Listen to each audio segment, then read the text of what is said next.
নমস্কার, আপনারা দেখছেন এখন দাসপুর বার্তা।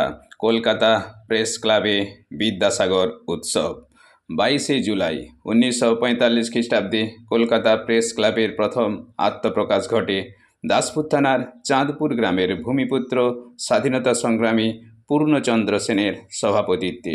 সেই থেকে এবছর ৮০তম জন্মদিন পালনের শুরুতে হলো বিদ্যাসাগর উৎসব সৌজন্যে মিশন বিদ্যাসাগর। পরিচালনায় ছিলেন এর কর্ণধার অমিতাভ বন্দ্যোপাধ্যায়, প্রখ্যাত সঙ্গীত শিল্পী মৌমিতা বন্দ্যোপাধ্যায়, গোরখ বন্দ্যোপাধ্যায় ও সম্প্রদায়ের উদ্বোধনী সঙ্গীত পরিবেশনের পর ভারতের স্বাধীনতা আন্দোলনে শহীদ দীনেশ গুপ্ত, ভবানী প্রসাদ ভট্টাচার্য, সূর্য সেন, প্রীতিলতা ওয়াদ্দেদার, তারকেশ্বর সেনগুপ্ত, বসন্ত বিশ্বাস, বিপ্লবী উল্লাসকর দত্ত, কেশবচন্দ্র চক্রবর্তী, ঋষিকেশ চক্রবর্তী, পরীক্ষিত চন্দ্র মুখোপাধ্যায়, দেশবন্ধু চিত্তরঞ্জন দাস, রাজেন্দ্র লাহিড়ী, দেশপ্রাণ বীরেন্দ্রনাথ শাসমল, নেতাজি সুভাষচন্দ্র বসু প্রমুখ স্বাধীনতা সংগ্রামীদের উপস্থিত উত্তরসূরিদের হাতে শহীদ সূর্য সেন স্মৃতিরক্ষা কমিটির পক্ষে বিউটি দাস ও প্রদীপ দত্তর হাতে বীর সিংহের ভূমিপুত্র বিদ্যাসাগরের আবক্ষ মূর্তি দিয়ে বিশেষ সম্বর্ধনা জ্ঞাপন করা হয়েছে।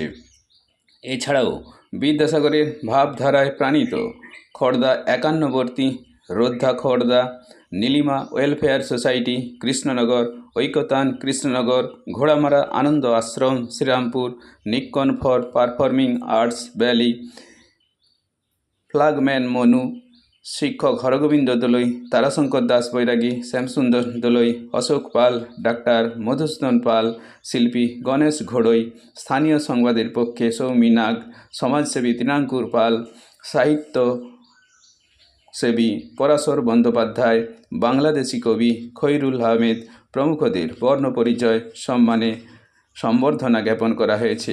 বিদ্যাসাগরের জয়ধ্বনিতে প্রথম পর্যায়ের অনুষ্ঠানের সমাপ্তি ঘটে। কলকাতা প্রেস ক্লাব থেকে রিপোর্টে শ্যামসুন্দর দোলই, সাথে শ্রীকান্ত কদম।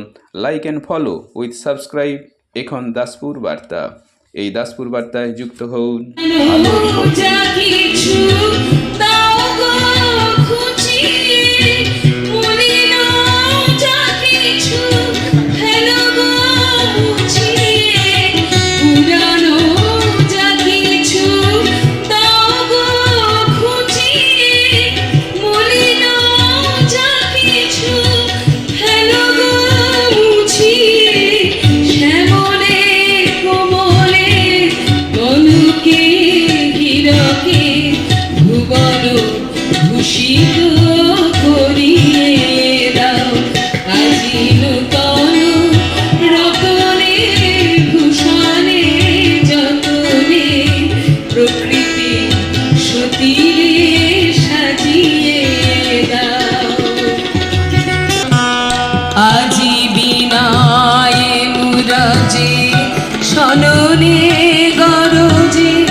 জাগিয়া উঠুক গীতি গো, আজির হৃদয় মাঝারে জগত বাহিরে ভরিয়া উঠুক প্রীতি গো।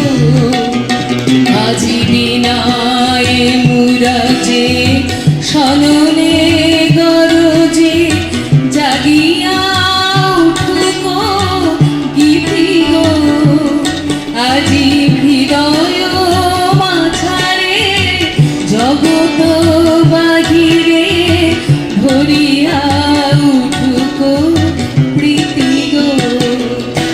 আজি নূতন আলোকে নূতন পুলকে দাও গো ভাষায় ভুলকে দুলকে নূতন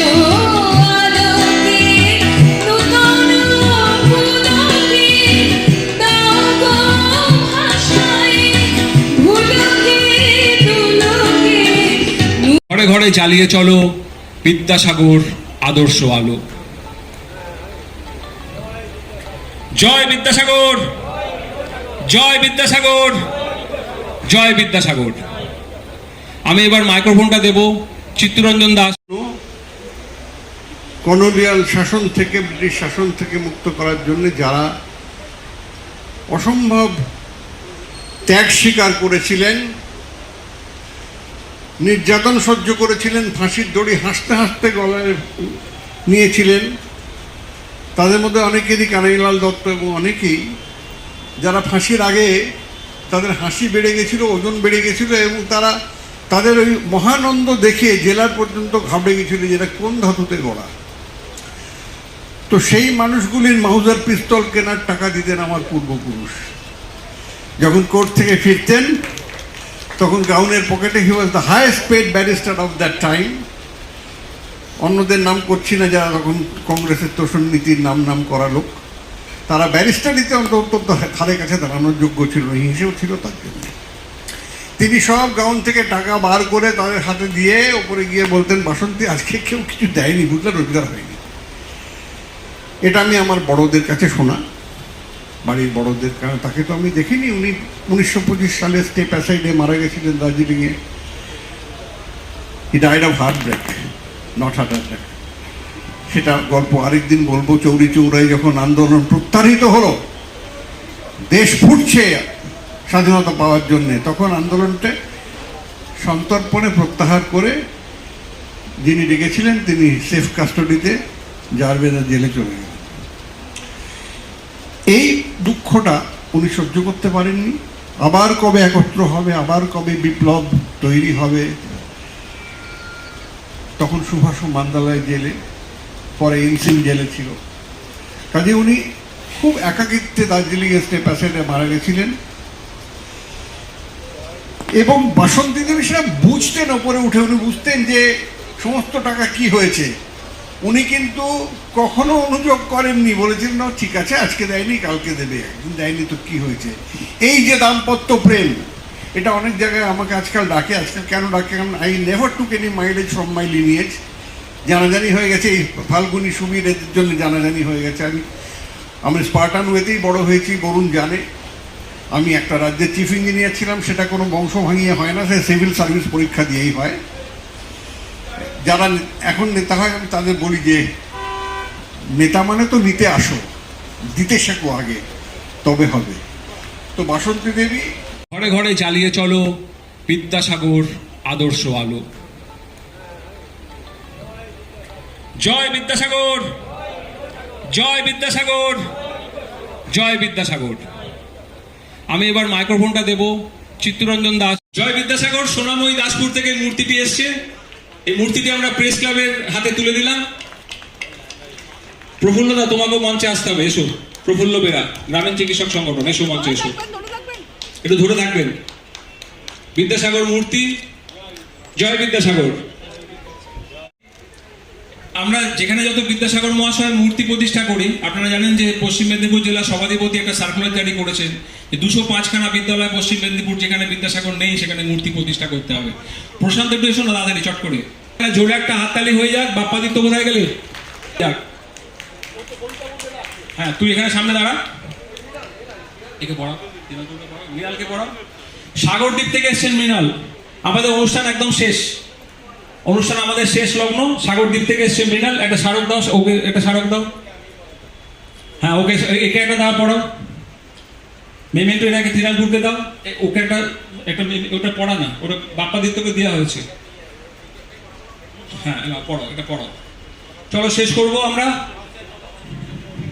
মঞ্চের প্রথম শিশু এনো মৃণাল, তোমার জন্য পড়াশোনাকে। এমন দেশ